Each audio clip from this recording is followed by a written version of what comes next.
Hello friends, how are you? All is well. चलो अच्छी बात है। तो बच्चों, आज के इस लेक्चर में हम करेंगे क्लास 12 का फर्स्ट चैप्टर और आज का टॉपिक है इलेक्ट्रिक फ्लक्स। आज हम पढ़ेंगे इलेक्ट्रिक फ्लक्स के बारे में कि इलेक्ट्रिक फ्लक्स क्या होता है। साथ ही साथ हम गॉस लॉ के बारे में पढ़ेंगे कि गॉस लॉ क्या कहता है। तो देखिए, इलेक्ट्रिक फ्लक्स को जानने से पहले हम एक टॉपिक करते हैं जिसका नाम है एरिया वेक्टर। Area vector. तो अब आप कहोगे कि सर एरिया और vector, how is it possible कि एरिया को वेक्टर क्वांटिटी हम कैसे कह सकते हैं? अभी तक तो हम पढ़ते आए कि एरिया एक स्केलर क्वांटिटी है। एरिया की कभी तो हमने डायरेक्शन दी ही नहीं। मान लीजिए कोई रेक्टेंगल है, तो अगर मैं कहूं कि इसका एरिया निकालना है आपको, अगर ये 5 सेंटीमीटर है लेंथ, ब्रेड्थ इसकी मान लीजिए 4 सेंटीमीटर है। एरिया कैसे निकालते थे? 4 इंटू 5 सेंटीमीटर स्क्वायर यानी 20 सेंटीमीटर स्क्वायर। अब ये तो नहीं कहते थे ना कि area 20 centimetre square north side में, साउथ में है या फिर साउथ ईस्ट में, किस डायरेक्शन में है, ऐसा तो अभी तक हमने नहीं कहा। तो अब यहाँ पर ऐसी क्या जरूरत पड़ गई कि हम एरिया को as a vector quantity treat कर रहे हैं? तो देखिए, यहाँ पर हम समझते हैं पहले इसको कि एरिया को हम वेक्टर क्वांटिटी की तरह ट्रीट क्यों कर रहे हैं और कब करते हैं। ठीक है, क्यों कर रहे हैं और कब करते हैं। तो एग्जांपल हम लेते हैं। यहाँ एग्जांपल से समझ में आ जाएगा कि मान लीजिए स्टूडेंट्स, यहाँ पर ये वाटर है, ठीक है, ये वाटर फ्लो हो रहा है, वाटर करंट है, ठीक है, पानी की धार है। तो ये वाटर फ्लो हो रहा है विद सम वेलोसिटी v। तो किसी वेलोसिटी v के साथ यहाँ पर हमने कहा कि वाटर क्या हो रहा है बच्चों? फ्लो हो रहा है। इतनी बात समझ में आ गई। अब हम क्या करते हैं, यहाँ पर एक सरफेस लेते हैं। हमने यहाँ पर एक सरफेस ले ली जिसका कोई ना कोई गिवन एरिया है हमारे पास, ठीक है, जो हम यहाँ से लेंथ और ब्रेड्थ की मल्टीप्लाई करवा के फाइंड आउट कर सकते हैं। तो अब देखिए, यहाँ पर मैं इस सरफेस को इसके परपेंडिकुलर रख देता हूँ, वाटर करंट के परपेंडिकुलर रख दिया। और अब मैं ये आपसे कहता हूँ कि इसमें से कितना वाटर फ्लो कर रहा है, कितना पानी बाहर आया है इस साइड, ठीक है, क्या रेट है उसकी वाटर करंट की, तो वो आपको मेजर करना है। क्या करना है? मेजर करना है। अब हम क्या करेंगे, इसका एरिया को हम चेंज नहीं करेंगे। हम क्या करते हैं, इसकी ओरिएंटेशन चेंज कर देते हैं। पहले मान लीजिए ये ओरिएंटेशन थी इसकी, अब इसकी ओरिएंटेशन हमने ऐसे कर दी, ठीक है। तो देखिए, पहले जो पानी था ना, इतना पानी यहां से लेकर यहां तक इसमें से बाहर आ रहा था। अब मैंने ओरिएंटेशन चेंज कर दी, तो अब पानी कितना जाएगा? सिर्फ इतना पानी इसमें से बाहर जाएगा, कम पानी जाएगा ना पहले के कंपैरिजन में। बट यहाँ पर एरिया तो सेम है, बट वाटर जो रेट है वाटर की, वो क्या हो गई? पहले से कम हो गई, ठीक है, कम पानी बाहर जा रहा है। अब मैं क्या कर दूं, इसका ओरिएंटेशन और चेंज कर दी, अब इसमें और पानी कम बाहर जाएगा। अब मैंने इसकी ओरिएंटेशन ऐसे कर दी बच्चों, तो उस केस में इसमें से पानी बिल्कुल भी पास नहीं होगा, बिल्कुल भी पास नहीं होगा। क्यों? क्योंकि अगर ऐसे करोगे ओरिएंटेशन, पानी ऊपर से निकल जाएगा और इसके नीचे से निकल जाएगा, आर पार इस सरफेस के नहीं होगा। तो अब इसका मतलब क्या है? देखिए, यहाँ पर इस केस में हमने एरिया को चेंज नहीं किया, हमने सिर्फ ओरिएंटेशन को चेंज किया, उसकी अलग अलग ओरिएंटेशन ली। कभी हमने उसको परपेंडिकुलर ले रख दिया, कभी किसी एंगल पर, कभी हमने जो है उसके पैरेलल में रख दिया वाटर करंट के। तो उस केस में क्या हो रहा था, जो वाटर बाहर आ रहा था वो क्या था? अलग अलग था, उसकी अमाउंट अलग अलग थी। तो इसका मतलब क्या है कि यहाँ पर रेट ऑफ करंट को डिपेंड करती है ओरिएंटेशन ऑफ दैट सरफेस। तो ओरिएंटेशन कैसी है उस सरफेस से, इसके ऊपर डिपेंड करती है। एरिया के मैग्नीट्यूड पर तो डिपेंड करेगी कि एरिया ज्यादा होगा, डेफिनेटली वाटर करंट ज्यादा आएगा। बट इसके साथ साथ डिपेंड किसके ऊपर कर रही है, किस फैक्टर के ऊपर कर रही है, इसकी ओरिएंटेशन कैसी है, उसकी ओरिएंटेशन कैसी है। तो इसका मतलब हम यहाँ पर क्या करेंगे, एरिया को ट्रीट करेंगे एज ए वेक्टर क्वांटिटी, क्योंकि अकेले मैग्नीट्यूड से यहाँ पर काम नहीं चल रहा, ठीक है। हमें उसकी ओरिएंटेशन भी लेनी पड़ेगी, उसकी ओरिएंटेशन भी कंसीडर करनी पड़ेगी। अगर अकेले मैग्नीट्यूड से काम चल जाता तो हम कह देते कि area is scalar quantity, but यहाँ पर इसकी ओरिएंटेशन को भी हम कंसीडर करना पड़ेगा, ठीक है, अगर हम rate of water current find out करना चाहते हैं तो, ठीक है। तो यहाँ पर हमें एरिया को ट्रीट करना पड़ेगा एज अ वेक्टर क्वांटिटी, इसकी तरह ट्रीट करना पड़ेगा एज अ वेक्टर क्वांटिटी। क्यों? क्योंकि इसकी ओरिएंटेशन के कारण, किसके कारण? इसकी ओरिएंटेशन के कारण हमें यहाँ पर जो है ट्रीट करना पड़ेगा एरिया को एज ए वेक्टर क्वांटिटी। तो अब देखिए, और एग्जांपल ले लेते हैं, इसी यूनिट से हम एग्जांपल ले लेते हैं, ठीक है, आपको और थोड़ा सा पिक्चर क्लियर हो जाएगी। ये इलेक्ट्रिक फील्ड लाइंस है स्टूडेंट्स, क्या ये इलेक्ट्रिक फील्ड लाइंस है, ठीक है। तो इससे थोड़ी सी पिक्चर आपको और क्लियर हो जाएगी। तो number of electric field lines मैं यहाँ पर ड्रॉ कर रहा हूँ, ठीक है। तो बहुत सारे इलेक्ट्रिक फील्ड लाइन, तो ई की वैल्यू यहाँ पर यूनिफॉर्म है, क्या है? यूनिफॉर्म मींस चेंज नहीं हो रही है, हर एक पॉइंट के ऊपर इलेक्ट्रिक फील्ड इंटेंसिटी की वैल्यू क्या है यहाँ पर? सेम है, ठीक है। तो यूनिफॉर्म वैल्यू दी है। तो अब इसमें देखिए, पर्टिकुलर एरिया है मेरे पास, तो अब देखिए जो ये एरिया है मैंने इसको ऐसे ऐसे रखा है परपेंडिकुलरली, इलेक्ट्रिक फील्ड लाइन दिए, नॉर्मली हमने इसको रख दिया, परपेंडिकुलरली रख दिया। तो अब इसमें से कितनी इलेक्ट्रिक फील्ड लाइन क्रॉस हो रही है? 1 2 3 4 5 इलेक्ट्रिक फील्ड लाइन इसमें से क्रॉस हो रही है। जब इसको हमने क्या रखा? परपेंडिकुलरली इसको रख दिया। अब हम क्या करते हैं, इसकी ओरिएंटेशन चेंज कर दी। ओरिएंटेशन मैंने ऐसे रख दी। तो अब देखिए यहां से आपको नजर आ रहा है कि सिर्फ 3 इलेक्ट्रिक फील्ड लाइन इसको क्रॉस कर पा रही है। तो ओरिएंटेशन से क्या हुआ? Number of electric field lines जो क्रॉस कर रही है वो चेंज हो गया। ओरिएंटेशन हमने ऐसे कर दी तो एक भी इलेक्ट्रिक फील्ड लाइन क्रॉस नहीं कर पाएगी, ठीक है। तो यानी number of electric field line जो क्रॉस कर रही है इस एरिया को, वो डिपेंड कर रही है किसके ऊपर? इसकी ओरिएंटेशन के ऊपर, ठीक है। तो अकेले एरिया के मैग्नीट्यूड से यहाँ पर काम नहीं चला, यहाँ पर हमें क्या लेना पड़ा? उसका साथ साथ ओरिएंटेशन, ठीक है। तो अगर ओरिएंटेशन लेना पड़ा तो इसका मतलब एरिया को हम ट्रेट कर रहे हैं एज ए वेक्टर क्वांटिटी। तो जरूरी नहीं है कि कोई क्वांटिटी ऐसी है जिसकी डायरेक्शन हो उसी को हम वेक्टर क्वांटिटी माने। अगर ओरिएंटेशन के कारण रिजल्ट में चेंज आ रहा है तो उसको भी हम as a vector quantity treat कर सकते हैं। उसकी ओरिएंटेशन के कारण अगर रिजल्ट में चेंज आ रहा है तो उसको भी हम as a vector quantity treat कर सकते हैं। तो मैंने दो एग्जांपल दिए, वाटर करंट का एग्जांपल दिया और इलेक्ट्रिक फील्ड लाइंस का मैंने आपको एग्जांपल दिया। इन दोनों केसेस में हम क्या कर रहे थे? एरिया को as a vector quantity treat कर रहे थे। तो इतनी बात तो समझ में आ गई कि एरिया को हम ट्रीट कर रहे हैं एज ए वेक्टर क्वांटिटी। तो अब कहोगे सर ये वेक्टर क्वांटिटी है तो इट शुड बी डायरेक्शन, बिल्कुल होनी चाहिए डायरेक्शन। तो डायरेक्शन क्या हो? डायरेक्शन क्या ले हम, ठीक है। तो अब ये क्वेश्चन मार्क आ गया। तो देखिए डायरेक्शन का मतलब क्या है यहाँ पर, कि डायरेक्शन हम कैसे माने इसकी। तो अब इसको समझने के लिए हम यहाँ पर कार्टेशियन कोऑर्डिनेट्स की हेल्प से जो है इसको समझने की कोशिश करते हैं। तो ये मान लीजिए इसकी लेंथ a है, रेक्टेंगल एरिया ये b है, x axis, y axis, z axis. तो एरिया को आप वेक्टर क्वांटिटी ले रहे हैं तो आप कैसे करेंगे? क्रॉस प्रोडक्ट से सॉल्व करेंगे। वेक्टर क्वांटिटी हमने इसको ट्रीट किया है तो हम इसको सॉल्व करेंगे कैसे? क्रॉस प्रोडक्ट से। तो a क्रॉस b क्या ले लेंगे? a cross b। तो अब देखिए जब a क्रॉस b को सॉल्व करोगे और एरिया का हमारे पास रिजल्ट आएगा तो क्रॉस प्रोडक्ट को सॉल्व करते हैं और जो ये रिजल्ट होता है इसकी डायरेक्शन क्या होती है? इस प्लेन के, जिस प्लेन में a और b है तो उसके परपेंडिकुलर नहीं होती? बिल्कुल होती है। मींस a ये है, b ये है, तो जो a की डायरेक्शन आएगी वो क्या आएगी? इसके परपेंडिकुलर आएगी। क्या आएगी? इसके परपेंडिकुलर आएगी। अब आप बोलोगे सर परपेंडिकुलर तो आ गई तो इसकी डायरेक्शन क्या होगी? ये परपेंडिकुलर या तो बाहर की तरफ होगी या इसके पीछे की तरफ होगी, ठीक है। तो मान लीजिए ये है आपके पास, तो नॉर्मल है इसका, तो हमने ये तो प्रूव कर दिया कि इसकी डायरेक्शन क्या होगी? इसकी जो डायरेक्शन होगी स्टूडेंट्स वो क्या होगी? बाहर की तरफ या तो ऊपर की तरफ। मान लीजिए ये a है ये b है, तो जो आपकी एरिया वेक्टर है उसकी डायरेक्शन क्या होगी? The vector that is associated with area, उसकी डायरेक्शन क्या होगी? बाहर की तरफ, नॉर्मली आउटवर्ड, या फिर आप बोल सकते हो सर नीचे की तरफ, ऐसे, ठीक है। तो दोनों ही हो सकती है मीन से, इस डायरेक्शन में भी और इस डायरेक्शन में भी, दोनों ही डायरेक्शन में जो है इसकी नॉर्मल की डायरेक्शन हो सकती है। मींस इसके एरिया वेक्टर की डायरेक्शन नॉर्मली होगी, ऊपर की तरफ भी हो सकती है और नीचे की तरफ, मींस अपवर्ड भी और डाउनवर्ड भी, बट होगी परपेंडिकुलर, इस प्लेन के परपेंडिकुलर होगी ऑलवेज, ठीक है। वो ऊपर की तरफ भी हो सकती है या नीचे की तरफ। तो आपको जो है पिक्चर आई थिंक क्लियर हो रही है कि जो एरिया वेक्टर की डायरेक्शन होगी वो नॉर्मली होगी, ठीक है। इस केस में नॉर्मली आउटवर्ड है मान लीजिए, ठीक है, अपवर्ड आप बोल सकते हो और इसमें डाउनवर्ड आप बोल सकते हो। यहाँ पर जो है हमें दो बातें क्लियर हुई। पहली बात तो ये क्लियर हुई कि area is a vector quantity. दूसरी बात क्या क्लियर हो गई कि इसकी डायरेक्शन क्या है, ठीक है। डायरेक्शन हमेशा क्या होगी? नॉर्मली लेंगे हम प्लेन के, ठीक है। उस प्लेन सरफेस की क्या लेंगे बच्चों? नॉर्मली लेंगे, ठीक है। तो इस direction is perpendicular to the surface, ठीक है। जो हमने सरफेस ली है उसकी क्या होगी? परपेंडिकुलर होगी। इतनी बात समझ में आती है। दूसरे मेथड से इसको समझना चाहें तो देखिए यहाँ पर जो इसकी ओरिएंटेशन है ना उसके साथ साथ क्या चेंज हो रहा है? ओरिएंटेशन के साथ मान लीजिए ये इसकी पहले परपेंडिकुलर था तो नॉर्मल क्या था बच्चों? ये था इसका नॉर्मल। अब ओरिएंटेशन चेंज की तो नॉर्मल क्या हो गया? इस डायरेक्शन में हो गया। अब ये ओरिएंटेशन ऐसे है तो नॉर्मल ऊपर की तरफ है, ठीक है। तो जो ये डायरेक्शन हम ले रहे हैं, जो ये नॉर्मल ले रहे हैं ना, आउटवर्ड जो नॉर्मल लिया हमने, ये क्या रिप्रेजेंट कर रहा है? इसकी ओरिएंटेशन के साथ जो है ये इसकी ओरिएंटेशन को स्पेसिफाई कर रहा है, इसकी ओरिएंटेशन को स्पेसिफाई कर रहा है। जो ये नॉर्मल है, जो आउटवर्ड हमने लिया है, तो इसकी डायरेक्शन हम क्या लेंगे? Normal to the plane surface, ठीक है। तो जो हमने सरफेस लिया ना उसके जो है नॉर्मल हम लेंगे। वो जो है टू डायमेंशन के केसेस में आप ऊपर की तरफ भी ले सकते हो, नीचे की तरफ भी ले सकते हो, दो केसेस बनेंगे।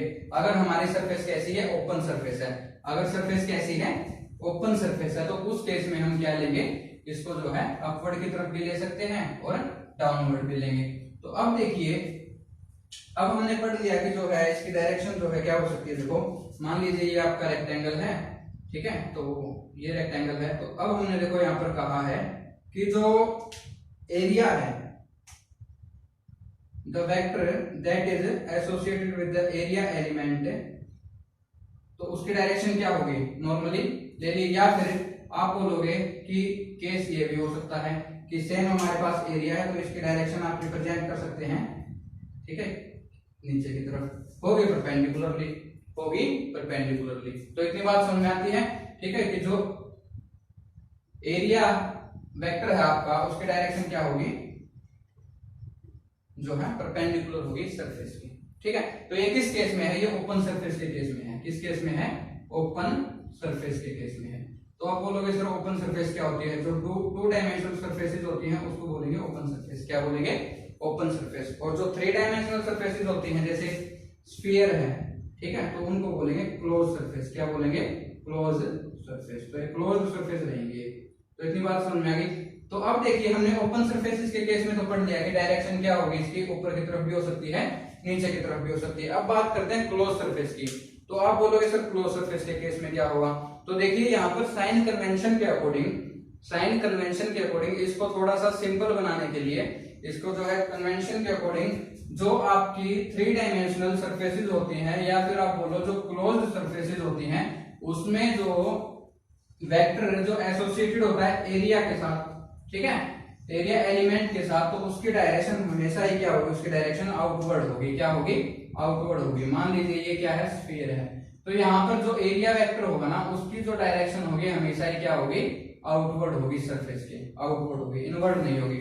फ्रॉम इनसाइड टू आउटसाइड, ठीक है, डायरेक्शन क्या होगी, from inside to outside, means अंदर से बाहर की तरफ होगी, इनसाइड टू आउटसाइड, ठीक है। तो ये साइन कन्वेंशन के अकॉर्डिंग है, ये रूल है इसका कि थ्री डायमेंशनल हमारे पास शेप्स हैं या फिर जो क्लोज्ड सरफेस हैं तो उनके केस में जो डायरेक्शन होगी वेक्टर की जो एसोसिएटेड है एरिया एलिमेंट के साथ, तो उसकी जो डायरेक्शन हमेशा क्या होगी, आउटवर्ड होगी, बाहर की तरफ होगी हमेशा, ठीक है। अगर मान लीजिए यहाँ पर ले रहे हैं तो इसकी डायरेक्शन क्या हो जाएगी, बाहर की तरफ होगी। अगर इस दिशा में ले रहे हैं, यहाँ पर मान लीजिए आपने एरिया एलिमेंट ले लिया तो यहाँ पर जो है डायरेक्शन क्या होगी, इसकी बाहर की तरफ। अगर यहाँ पर एरिया एलिमेंट कंसीडर कर रहे हैं तो डायरेक्शन बाहर की तरफ, अंदर की तरफ नहीं लेनी, ठीक है। अगर ऐसे लोगे तो गलत है, हमेशा ही कहाँ होगी, डायरेक्शन बाहर की तरफ, फ्रॉम इनसाइड टू आउटसाइड। किसके केसेस में, क्लोज सरफेस के केसेस में।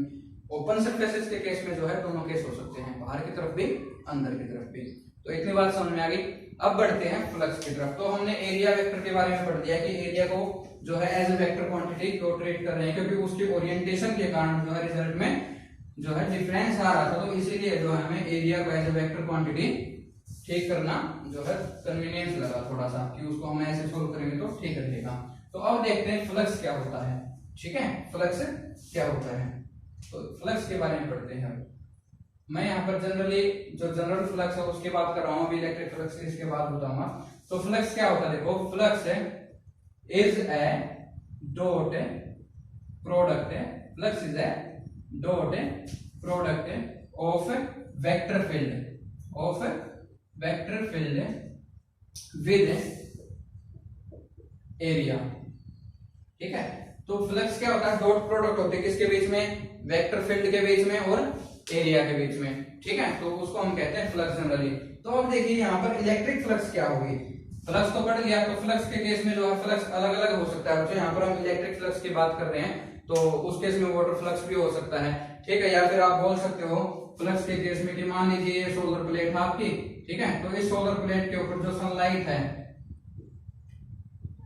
वो उसकी जो है सनलाइट वो कितनी गिर रही है, ठीक है, कितने एरिया को जो है कितने नंबर ऑफ फोटोन से क्रॉस कर रहे हैं, तो उस केस में आप बोल सकते हो फ्लक्स, ठीक है। जितना ज्यादा यहाँ पर फ्लक्स होगा उतनी इलेक्ट्रिसिटी ज्यादा बनेगी, ठीक है। तो फ्लक्स यहाँ पर अलग अलग हो सकता है, बट हम जनरली यहाँ पे बात कर रहे हैं किसकी, इलेक्ट्रिक फ्लक्स की इस यूनिट के अंदर, ठीक है। तो इलेक्ट्रिक फ्लक्स को स्टडी कर रहे हैं। तो इलेक्ट्रिक फ्लक्स क्या होगा, यहाँ पर देखो इलेक्ट्रिक फ्लक्स, तो देखिए इलेक्ट्रिक फ्लक्स क्या होगा, यहाँ पर आप बोल सकते हो it is the dot product of,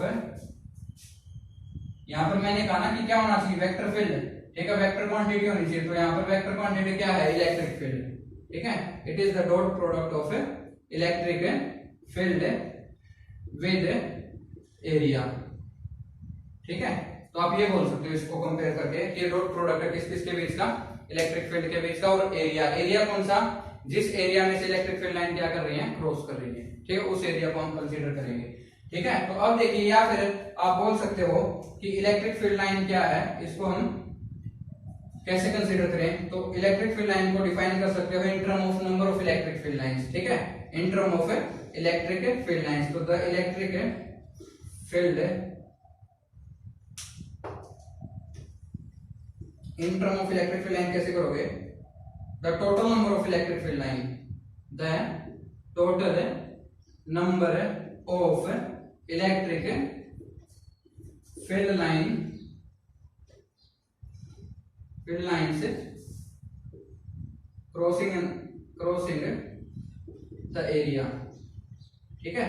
तो ये किसकी टर्म में है, ये है number of electric field line crossing that area, कि कोई हमारे पास पर्टिकुलर एरिया है, उसमें से कितनी number of electric field line cross कर रही है, तो उसको मेजर कौन करेगा, इलेक्ट्रिक फ्लक्स। तो मेजरमेंट है the number of electric field lines की जो क्रॉस कर रही है पर्टिकुलर एरिया को, ठीक है। तो electric flux is a measurement of the total number of electric field lines that are crossing the area, ठीक है। और जितने ज्यादा इलेक्ट्रिक फील्ड लाइन क्रॉस करेंगे, इसका मतलब क्या है कि वहां पर इलेक्ट्रिक फील्ड इंटेंसिटी की स्ट्रेंथ उतनी ही ज्यादा होगी। तो आप इनडायरेक्टली कह सकते हैं कि it is the measurement of strength of electric field, ठीक है, इन दैट एरिया। तो उस एरिया के अंदर क्या है, स्ट्रेंथ है इलेक्ट्रिक फील्ड इंटेंसिटी की, ठीक है। क्यों, इनडायरेक्टली हमने बोला ना, जितना ज्यादा number of electric field lines cross करेंगे उतना ही क्या होगा, हमारे पास इलेक्ट्रिक फील्ड इंटेंसिटी ज्यादा होगी।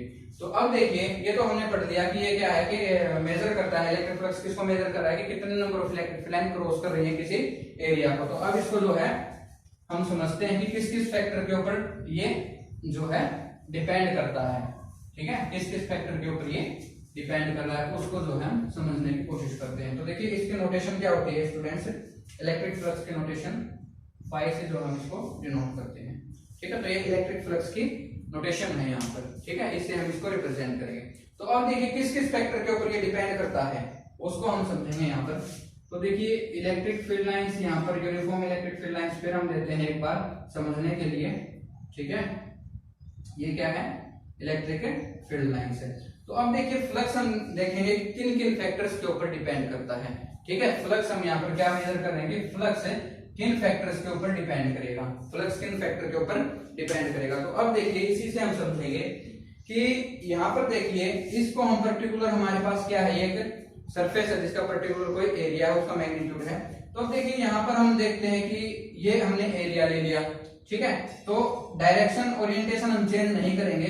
तो देखिए, जितना ज्यादा एरिया होगा तो उतनी इलेक्ट्रिक फील्ड लाइन इसको क्रॉस नहीं करेंगे। मींस यहाँ पर देखिए 1 2 3 4 5, तो इसमें से कितने number of electric field line cross कर रही है, 5। इसमें से कितने number of electric field line cross कर रही है, 5। और जितनी क्रॉस कर रही हैं वही से क्या बनेगा, इलेक्ट्रिक फ्लक्स, ठीक है। जो बाहर से जा रही है उनको कंसीडर नहीं करना, जो अंदर से जा रही है, जो इसको क्रॉस कर रही है, ठीक है, जो इसको क्रॉस कर रही है वही कंट्रीब्यूशन देंगे इलेक्ट्रिक फ्लक्स में। ऐसा नहीं कि जो बाहर से जा रही है वो कंट्रीब्यूशन नहीं देंगे। तो देखिए, जितना ज्यादा एरिया होगा, इसका मैं अगर एरिया बढ़ा दूं तो मोस्ट ऑफ जो है number of electric field lines इसमें से क्रॉस कर जाएंगी, ठीक है। तो यानी इसका मतलब ये है कि इलेक्ट्रिक फ्लक्स जो है मेनली डिपेंड करती है एरिया के ऊपर। मान लीजिए मैंने एरिया घटा दिया, ये मैंने जो है एक सरफेस ले ली जिसका एरिया पहली वाली सरफेस से कम था। तो अब देखिए, इस सरफेस एरिया में से 2 या 3 इलेक्ट्रिक फील्ड लाइन क्रॉस कर रही है, पहली में से 5 कर रही थी, हमने एरिया घटा दिया, तो इलेक्ट्रिक फील्ड लाइन जो क्रॉस कर रही है वो क्या हो गई, घट गई। इसका मतलब हमारा फ्लक्स क्या हो गया, घट गया, ठीक है। तो इसका मतलब ये है स्टूडेंट्स कि एरिया के ऊपर फ्लक्स डायरेक्टली प्रोपोर्शनल है। एरिया बढ़ाओगे तो फ्लक्स क्या हो जाएगा, बढ़ जाएगा, एरिया घटाओगे तो फ्लक्स घट जाएगा, ठीक है। तो हम यहाँ पर क्या लिख दें कि आपका इलेक्ट्रिक फ्लक्स है, इलेक्ट्रिक फ्लक्स है, ये फाइल इसे भी नोट कर देते हैं। तो इलेक्ट्रिक फ्लक्स डायरेक्टली प्रोपोर्शनल होगा एरिया ऑफ द सरफेस, जो हमने सरफेस ली है, जिस सरफेस में से इलेक्ट्रिक फील्ड लाइन क्रॉस हो रही है तो उसके डायरेक्टली प्रोपोर्शनल होगा इलेक्ट्रिक फ्लक्स। इतनी बात समझ में आ गई।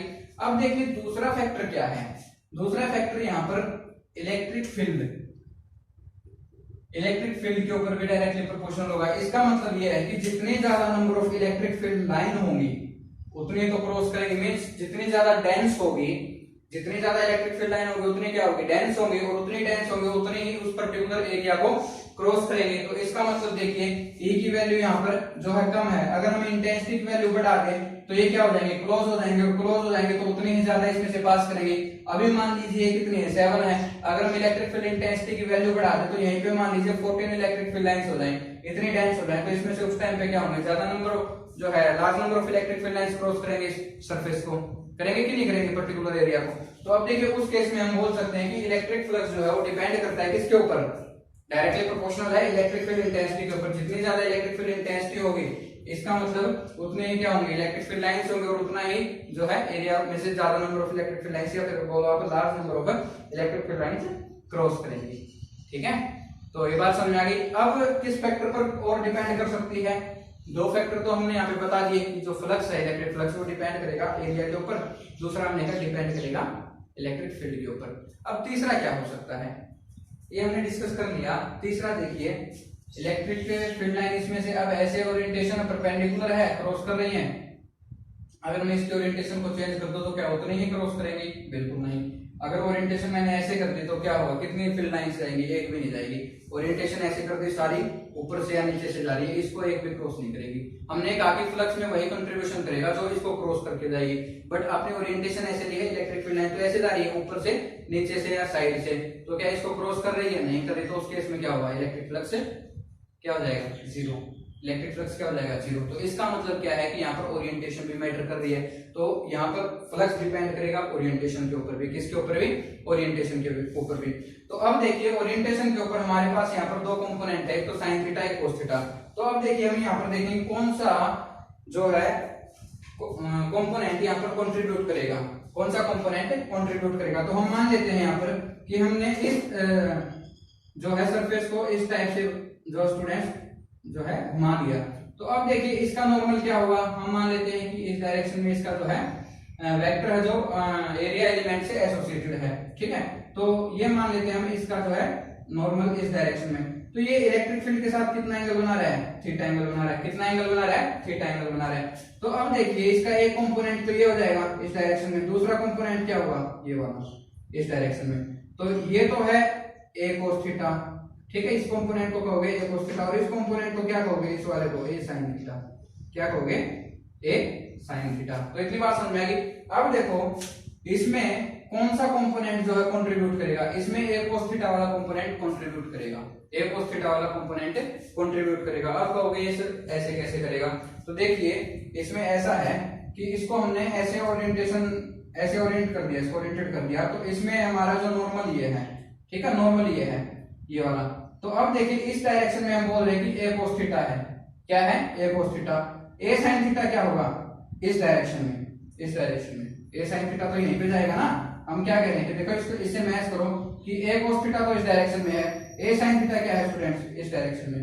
तो a sin थीटा जो है किसी भी टाइप से कंट्रीब्यूट नहीं कर रहा है, ठीक है। तो कंट्रीब्यूट कौन कर रहा है, a cos थीटा। तो जो हमारा जो कंपोनेंट है a cos थीटा वाला वही कंट्रीब्यूट कर रहा है, a sin थीटा जो है इस डायरेक्शन में है वो कंट्रीब्यूट नहीं कर रहा किसी भी टाइप से। तो जो कंपोनेंट है जो कंट्रीब्यूट कर रहा है इलेक्ट्रिक फ्लक्स में वो कौन सा है, हमारा a cos थीटा, ठीक है। दूसरे तरीके से आपको समझाऊं कि a sin थीटा क्यों नहीं कर रहा।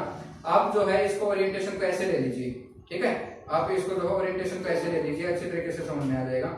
अब देखिए ओरिएंटेशन को ऐसे ले लीजिए तो भी ठीक रहेगा। अब देखिए इसमें ओरिएंटेशन को ऐसे लिया तो नॉर्मली क्या है, इस साइड है, इसका नॉर्मल क्या है, इस साइड है। तो इस केस में maximum number of electric field line क्या करेंगे, क्रॉस करेंगे इस केस में, क्योंकि इसका जो नॉर्मल इस साइड है। तो जो इसका कंपोनेंट होगा cos थीटा इसी साइड होगा, जो sin थीटा इसके परपेंडिकुलर होगा, sin थीटा क्या होगा, इसके परपेंडिकुलर होगा, तो वो तो नीचे की तरफ है, ठीक है। और cos थीटा क्या है, इसकी तरफ है। तो इलेक्ट्रिक फील्ड लाइन में कंट्रीब्यूशन कौन कर रहा है, cos theta. Electric field line किस तरफ जा रही है, ये cos थीटा की तरफ। इस साइड कितनी इलेक्ट्रिक फील्ड लाइन है, जीरो। तो ये sin थीटा यहाँ पर कंट्रीब्यूट नहीं कर रहा, ठीक है। तो ये cos थीटा कंट्रीब्यूट कर रहा है। तो अब यहाँ पर देखिए फ्लक्स क्या है, आप ये भी बोल सकते हो कि cos थीटा क्यों आया। फ्लक्स क्या है यहाँ पर, एक वेक्टर सॉरी स्केलर क्वांटिटी है, flux is a scalar quantity. तो इलेक्ट्रिक फ्लक्स क्या है यहाँ पर, स्केलर क्वांटिटी है। तो आप यहाँ पर लिख सकते हैं कि जो थर्ड फैक्टर है वो क्या है, इसकी ओरिएंटेशन है। तो इलेक्ट्रिक फ्लक्स को हम कैसे लिखेंगे, E डॉट A, क्या लिखेंगे, E dot A। Electric field intensity भी वेक्टर क्वांटिटी और ये भी वेक्टर क्वांटिटी, या फिर इनडायरेक्टली जो है इसको डॉट प्रोडक्ट को ओपन करेंगे तो आप लिखेंगे ई ए कोस थीटा। ठीक है, इतनी बात समझ में आ गई, ई ए कोस थीटा। तो ये कोस थीटा आप यहाँ से भी समझ सकते हैं, डॉट प्रोडक्ट है तो डॉट प्रोडक्ट को जो है ओपन करके लिखते क्या होगा, कोस थीटा आएगा। तो यहाँ से भी जो है आप समझ सकते हैं। ठीक है, तो फ्लक्स क्या होगा, इलेक्ट्रिक फ्लक्स हमारे पास। अगर मैं यहाँ पर फ्लक्स वर्ड बोल रहा हूँ तो आप समझ लीजिएगा इलेक्ट्रिक फ्लक्स ही बोल रहे हैं सर, क्योंकि हम यहाँ पर जनरली इलेक्ट्रिक फ्लक्स की बात कर रहे हैं। तो अगर मैं फ्लक्स बोल रहा हूँ तो आप समझ जाइए कि इलेक्ट्रिक फ्लक्स है वो। ठीक है, तो यहाँ पर देखिए इलेक्ट्रिक फ्लक्स क्या है, ई ए कोस थीटा। तो यहाँ पर जो ये फॉर्मूला है ना बच्चों, ई ए कोस थीटा, ये कब कब वैलिड है? क्या हर केस में ये वैलिड है? नहीं, ये हर एक केस में वैलिड नहीं है। ये कब वैलिड है, इसके लिए कंडीशन क्या है? इसके लिए कंडीशन ये है कि जो इलेक्ट्रिक फील्ड है वो कैसी होनी चाहिए, यूनिफॉर्म। यूनिफॉर्म इलेक्ट्रिक फील्ड होनी चाहिए और सरफेस जो है वो कैसी होनी चाहिए, फ्लैट। तो ये फ्लैट सरफेस के लिए ही वैलिड है। और इलेक्ट्रिक फील्ड क्या होनी चाहिए, दो कंडीशन है यहाँ पर इस फॉर्मूले के लिए। ठीक है, तो दो कंडीशन कौन सी है कि जो इलेक्ट्रिक फील्ड है उसकी वैल्यू चेंज नहीं होनी चाहिए। दूसरी कंडीशन क्या है कि जो सरफेस है वो कैसी हो, फ्लैट हो। अभी तक हमने फ्लैट सरफेस ही ली है। ठीक है, ऐसा नहीं है कि सरफेस ऐसी ऐसी ऐसी ऐसी, उस केस में नहीं। ठीक है, अगर मान लीजिए सरफेस आपकी ऐसी है, ठीक है, मैं कहूँ कि ये आपकी सरफेस है, तो ये सरफेस तो फ्लैट नहीं है, ये सरफेस तो फ्लैट नहीं है, तो इस केस में आप इस फॉर्मूला को अप्लाई नहीं कर सकते। जब आप फ्लक्स निकालेंगे ना इस सरफेस में से, तो इस फॉर्मूले को हम अप्लाई नहीं कर सकते। ठीक है, ये वैलिड है फ्लैट सरफेसेस के लिए। ठीक है, जैसे रेक्टेंगल है, स्क्वायर है, तो फ्लैट सरफेसेस के लिए वैलिड है। जो नॉन फ्लैट है उनके लिए हम आगे डिस्कस करेंगे कि कैसे निकालेंगे। तो अब देखिए यहाँ तक हमने पढ़ लिया कि इलेक्ट्रिक फ्लक्स क्या होता है। तो इलेक्ट्रिक फ्लक्स क्या है, it is the measurement of number of field lines that are crossing the surface. ठीक है, किसी सरफेस को जो है क्रॉस कर रहा है, कितनी नंबर ऑफ फील्ड लाइंस जो है क्रॉस कर रही हैं, तो वो क्या है हमारे पास इलेक्ट्रिक फ्लक्स है। मेजरमेंट इलेक्ट्रिक फ्लक्स जस्ट कि कितनी नंबर ऑफ इलेक्ट्रिक लाइंस जो है किसी पर्टिकुलर एरिया को क्रॉस कर रही है। ठीक है, तो उसको हम फ्लक्स से मेजर करते हैं। तो जितना ज्यादा फ्लक्स होगा इसका मतलब क्या है कि उतनी ही इलेक्ट्रिक लाइंस क्रॉस कर रही है। तो इतनी बात समझ में आ गई। तो फ्लक्स क्या है, स्केलर क्वांटिटी है। क्या है स्टूडेंट्स, एक स्केलर क्वांटिटी है। तो अब फ्लक्स एक स्केलर क्वांटिटी है, तो इसकी ऐसा यूनिट क्या हो जाएगी, यहाँ से ऐसा यूनिट निकाल सकते हैं। तो इसकी ऐसा यूनिट क्या हो जाएगी, इलेक्ट्रिक फील्ड किसमें होती है, न्यूटन पर कूलम में, एरिया किसमें होगा, मीटर स्क्वायर में। तो इसकी ऐसा यूनिट क्या होगी, newton meter square coulomb inverse. तो ये क्या हो जाएगी, ऐसा यूनिट ऑफ फ्लक्स। ठीक है, तो SI unit of flux, electric flux की जो है ऐसा यूनिट क्या हो जाएगी, newton meter square coulomb inverse square. तो इतनी बात समझ में आ रही है। तो अब यहाँ तक हमने जो है इलेक्ट्रिक फ्लक्स को डिस्कस कर लिया। अब देखते हैं, आगे बढ़ते हैं इसी टॉपिक में, बड़ा इंटरेस्टिंग है।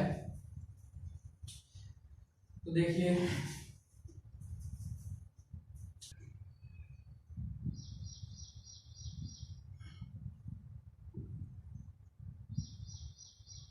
यहाँ पर हम एक क्यूब ड्रॉ कर रहे हैं। ठीक है, ये क्या है, क्यूब है। तो इसको हम जनरली, इसको मैं लिख देता हूँ x, ठीक है, और इसको हम लिख देते हैं y, ठीक है, और इसको मैं लिख रहा हूँ, रिप्रेजेंट कर रहा हूँ z से। इतनी बात समझ में आ गई, यानी x axis, y axis, z axis से हम इसको रिप्रेजेंट कर रहे हैं। तो अब देखिए इलेक्ट्रिक फील्ड लाइन जो है ना, इलेक्ट्रिक फील्ड लाइन इस डायरेक्शन में है और यूनिफॉर्म है। कैसी है, इस डायरेक्शन में और यूनिफॉर्म है। तो इतनी बात समझ में आ गई, इलेक्ट्रिक फील्ड लाइन जो है आपकी x एक्सिस में जा रही है और x एक्सिस में है और कैसी है, यूनिफॉर्म, उसका मैग्नीट्यूड चेंज नहीं हो रहा। तो अब आपको बोला जाएगा कि इलेक्ट्रिक फ्लक्स निकालना है। क्या निकालना है, इलेक्ट्रिक फ्लक्स। बात समझ में आ रही है। हमारे पास एक क्यूब है, इसका x एक्सिस के लॉन्ग ये है, y एक्सिस के लॉन्ग और z एक्सिस के लॉन्ग ने अलग जो है अलग अलग डायरेक्शन इसको यहाँ पे दे दी। तो अब कहता है कि x एक्सिस के लॉन्ग क्या है हमारे पास, इलेक्ट्रिक फील्ड लाइन है, तो जो क्रॉस कर रही है। तो हमें क्या बताना है, इलेक्ट्रिक फ्लक्स बताना है। क्या बताना है कि टोटल इलेक्ट्रिक फ्लक्स कितना होगा क्यूब में। तो अब देखिए कैसे निकालेंगे टोटल इलेक्ट्रिक फ्लक्स। तो हम यहाँ पर देखिए सरफेस को नेम दे देते हैं। तो ये सरफेस है, इसको हम कह देते हैं फर्स्ट, इसके जस्ट ऑपोजिट है ये सेकंड सरफेस हो जाएगी। ठीक है, ये सेकंड सरफेस। एक सरफेस हमारे पास ये वाली हो जाएगी स्टूडेंट्स। ठीक है, थर्ड सरफेस, इसके जस्ट ऊपर की तरफ सरफेस है, ये फोर्थ सरफेस हो जाएगी। एक ये जो बाहर की तरफ सरफेस है ये फिफ्थ, एक इसके जस्ट बैक की तरफ है, उसको बोल देंगे सिक्स्थ सरफेस। इतनी बात समझ में आ रही है। तो अब देखिए electric field line first surface को क्रॉस करेगी, सेकंड सरफेस को क्रॉस करेगी। ठीक है, और जो बाकी सरफेस है ये क्या है, परपेंडिकुलर है इलेक्ट्रिक फील्ड के। मान लीजिए इलेक्ट्रिक फील्ड इस डायरेक्शन में है, तो जो एक सरफेस ये है यहाँ पर, तो ये क्या है, इसके परपेंडिकुलर है। सिमिलरली इस साइड वाली सरफेस भी इलेक्ट्रिक फील्ड लाइन की क्या है, परपेंडिकुलर। सिमिलरली जो ऊपर वाली सरफेस है वो भी क्या है, परपेंडिकुलर। नीचे वाली भी क्या है, परपेंडिकुलर। सिर्फ दो फेस बचते हैं, एक तो ये वाला और एक ये वाला। ठीक है, दो फेस है जिसमें से इलेक्ट्रिक फील्ड लाइन क्रॉस कर रही है। तो देखिए फर्स्ट फेस में से इलेक्ट्रिक फ्लक्स क्या हो जाएगा, हमने क्या पढ़ा है, E dot n A, area vector की डायरेक्शन है, मतलब नॉर्मल की तरफ है, जो एरिया वेक्टर उसकी डायरेक्शन मैंने रिप्रेजेंट कर दी, या फिर आप बोलो ई ए कोस थीटा। ठीक है, ई ए कोस थीटा। तो अब देखिए यहाँ पर जो फ्लक्स है यहाँ पर, ठीक है, तो इसमें जो अपना फर्स्ट फेस है ना, जो फर्स्ट फेस है इसका क्यूब का, उस केस में देखो स्टूडेंट्स, जो डायरेक्शन है ना एरिया वेक्टर की, इस डायरेक्शन में है, मींस इलेक्ट्रिक फील्ड लाइन तो इस साइड जा रही है, ठीक है, इस साइड जा रही है, और एरिया क्या है, आउटवर्ड है, क्योंकि क्लोज सरफेस, और हमने कहा क्लोज सरफेस में क्या होगा, एरिया आउटवर्ड देंगे। तो एरिया हमने क्या लिख दिया, इसका जो है डायरेक्शन इसकी आउटवर्ड है, तो एंगल कितना बनेगा 180 डिग्री, कितना बनेगा 180 डिग्री। तो यहाँ पर जो कोस है उसकी थीटा की वैल्यू क्या हो जाएगी 180 डिग्री, और कोस 180 कितना होता है, कोस 180 होता है -1, कितना होता है -1, तो इसकी वैल्यू क्या होगी फ्लक्स की -EA। ठीक है, अब सिमिलरली सेकंड फेज पर निकालेंगे तो क्या होगा, EA cos theta, EA cos theta. तो अब देखिए यहाँ पर थीटा कितना है 0, यहाँ पर थीटा कितना होगा 0, क्यों, क्योंकि देखिए इसका जो वेक्टर है एरिया वेक्टर वो भी इसी डायरेक्शन में, और इलेक्ट्रिक फील्ड लाइन भी क्या है इसी डायरेक्शन में, इन दोनों में कितना एंगल है 0, और 0 एंगल है तो cos 0 क्या होगा 1 होगा, क्या होगा 1, तो cos 0 1 हो गया, तो फ्लक्स 2 कितना हो गया EA। तो इतनी बात समझ में आ गई, फ्लक्स 1 निकाल दिया, मींस फर्स्ट फेज के ऊपर निकाल दिया, ठीक है, सेकंड फेज के ऊपर निकाल दिया। अब थर्ड फेज के ऊपर देखते हैं, ठीक है, तो थर्ड फेज के ऊपर देखिए, अभी आपको लाइन से लग रहा होगा, इसके शॉर्ट ट्रिक करेंगे, चिंता मत करो, ठीक है, उससे इजीली हो जाएगा। अभी तो समझाने के लिए कर रहा हूं, मैथमेटिकली जो सॉल्व तो करना ही पड़ेगा इसको। फ्लक्स 3, तो फ्लक्स 3 भी कैसे निकालेंगे, EA cos theta, EA cos theta. अब देखिए फेज 3 कौन सा है, ये वाला, तो इसमें एरिया वेक्टर क्या है नीचे की तरफ है, बट इलेक्ट्रिक फील्ड लाइन की डायरेक्शन तो इस साइड है, तो एंगल कितना बना 90 डिग्री, तो EA cos 90, EA cos 90, तो cos 90 कितना होता है 0, तो फ्लक्स 3 कितना हो जाएगा 0 थर्ड फेज में। फोर्थ फेज में देखो, फोर्थ ऊपर की तरफ है, इसका एरिया वेक्टर क्या होगा ऊपर की तरफ होगा, ठीक है, नॉर्मल, और इलेक्ट्रिक फील्ड लाइन क्या है इस दिशा में है, एक्स एक्सिस के अलोंग है, तो cos क्या हो जाएगा 90, तो यहाँ पर भी 0। सिमिलरली 5 के अलोंग भी 0, और जो है फ्लक्स है 6 के अलोंग भी 0, ठीक है, तो इन फेसेस के अलोंग भी 0 हो जाएगा, क्यों, क्योंकि 50 ये है, तो इसका एरिया वेक्टर तो बाहर की तरफ इलेक्ट्रिक फील्ड लाइन क्या है 90 डिग्री एंगल बनाएगी, तो जो टोटल फ्लक्स होगा इलेक्ट्रिक फ्लक्स, जो टोटल इलेक्ट्रिक फ्लक्स है वो क्या होगा, सभी का सम होगा, क्या होगा, सभी का सम होगा, जितने फ्लक्स हमने निकाले इंडिविजुअली सभी को क्या कर दो, ऐड कर दो। फ्लक्स क्या है, स्केलर क्वांटिटी है, तो स्केलर क्वांटिटी तो उसको अलजेब्रिकली हम ऐड कर सकते हैं, तो अलजेब्रिकली हमने ऐड कर दिया। फ्लक्स 1 की वैल्यू क्या थी फर्स्ट फेज के अलोंग -EA, फ्लक्स सेकंड की वैल्यू क्या है +EA, बाकी सभी की वैल्यू क्या है 0, सभी की वैल्यू क्या है बाकी 0, तो टोटल इलेक्ट्रिक फ्लक्स कितना हो गया 0, टोटल इलेक्ट्रिक फ्लक्स की वैल्यू कितनी आ गई 0 आ गई, ठीक है। तो ये रिजल्ट है कि क्यूब दे रखी है आपको, गिवन है क्यूब, तो मैंने बोला कि रिजल्ट किसके लिए वैलिड है, मैंने दो केसेस बताए थे ना, कि एक तो इलेक्ट्रिक फील्ड की वैल्यू क्या हो यूनिफॉर्म हो, दूसरा क्या हो सरफेस कैसी हो फ्लैट हो, तो यहाँ पर सरफेस फ्लैट है, ठीक है। जब हमने फर्स्ट फेज लिया तो फर्स्ट फेज क्या था फ्लैट था, सेकंड फेज लिया वो भी फ्लैट था, थर्ड फेज लिया वो भी फ्लैट था, सारे कैसे हैं फ्लैट हैं, तो दोनों कंडीशन यहाँ पे फुलफिल हो रही है, तो इसलिए हम इसको डायरेक्टली अप्लाई कर सकते हैं। ये भी चेंज नहीं हो रही हमारी, अगर इलेक्ट्रिक फील्ड इंटेंसिटी की वैल्यू चेंज हो रही होती ना, फिर हम इसको ऐसे जो है अप्लाई नहीं कर सकते थे, ठीक है, फिर हमारे लिए फॉर्मूला दूसरा बनता है, वो दूसरा हम देखेंगे कौन सा फॉर्मूला है, तो ये समझ में आ गया, ठीक है। सिमिलरली जो है अगर मान लीजिए आपको जो है क्यूब की बजाय एक सिलेंडर दे दें, क्या दे दें, क्यूब की बजाय एक सिलेंडर दे दें, और इलेक्ट्रिक फील्ड जो है उसकी कोई गिवन डायरेक्शन दे दे कि भाई इस डायरेक्शन में जा रही है, और आपको निकालना है फ्लक्स, क्या निकालना है फ्लक्स, तो मान लीजिए ये है एक सिलेंडर है, ठीक है, ये क्या है एक सिलेंडर है, तो इस अलोंग रखा है, मान लीजिए ये आपका एक्स एक्सिस है, ये क्या है मान लेते हैं एक्स एक्सिस है, और जो है ये हम मान लेते हैं भाई वाई एक्सिस है, और ये हम मान लेते हैं जेड एक्सिस है, तो इतनी बात समझ में आ गई। तो अब कहता है कि जो इलेक्ट्रिक फील्ड लाइन है ना वो एक्स एक्सिस के अलोंग है, इलेक्ट्रिक फील्ड लाइन क्या है बच्चों एक्स एक्सिस के अलोंग है, ये इलेक्ट्रिक फील्ड लाइन है। तो अब कहता है कि फ्लक्स निकालना है सिलेंडर में, कितना फ्लक्स होगा, तो हम देखिए सरफेस को नेमिंग कर देते हैं, फर्स्ट सरफेस बोल देते हैं, ये सेकंड सरफेस है, ठीक है, और जो ये सरफेस होगी वाई एक्सिस के अलोंग, जो इसका एरिया वेक्टर होगा वो क्या होगा परपेंडिकुलर होगा, ठीक है। सिमिलरली इसका जो है एरिया वेक्टर क्या होगा परपेंडिकुलर होगा किसके, इलेक्ट्रिक फील्ड लाइन के। तो देखो इलेक्ट्रिक फील्ड लाइन ऐसे क्रॉस कर रही है ना, तो ये क्या होगा, परपेंडिकुलर यहाँ से भी ऐसे क्रॉस कर रही है, तो ये इलेक्ट्रिक फील्ड लाइन क्रॉस करेंगे, इसको ऐसे इलेक्ट्रिक फील्ड लाइन क्रॉस कर रही है। तो देखिए जो ये हमारी गिवन सरफेस है, तो इसका जो एरिया वेक्टर वो बाहर की तरफ होगा, क्योंकि ये क्या है, सिलेंडर क्या है, क्लोज सरफेस है, क्या है, एक क्लोज सरफेस। और हमने कहा था कि जो क्लोज सरफेस है उसका जो एरिया वेक्टर है ऑलवेज क्या होगा, आउटवर्ड होगा, फ्रॉम इनसाइड टू आउटसाइड। तो इसका जो एरिया वेक्टर है वो क्या है, बाहर की तरफ है, ठीक है, नॉर्मली आउटवर्ड है, और इलेक्ट्रिक फील्ड अंदर की तरफ जा रही है, तो इनमें कितना एंगल बना, 180 डिग्री, कितना एंगल बना, 180 डिग्री। तो फ्लक्स 1 निकाल सकते हैं, कितना, ई ए cos 180 डिग्री। इसी मेथड को यूज करना है, यहाँ पे भी दोनों कंडीशन फुलफिल हो रही है, दोनों कंडीशन ये फुलफिल हो रही है, क्योंकि ई की वैल्यू भी चेंज नहीं हो रही, और जो हमने ये सरफेस ली है ये भी क्या है, फ्लैट है, और ये भी क्या है, फ्लैट है, ऊबड़ खाबड़ तो नहीं है, ठीक है, सिलेंडर है, उसका जो सर्कुलर एरिया होता है फ्लैट ही तो होता है, ऐसा तो नहीं है, ऐसे तो नहीं होता ना, तो ये क्या है, फ्लैट है। तो दोनों कंडीशन फुलफिल हो रही है, अप्लाई कीजिए, तो ये वैल्यू आ गई कितनी, माइनस ली है, क्योंकि cos 180 कितना होता है, -1 होता है, ठीक है।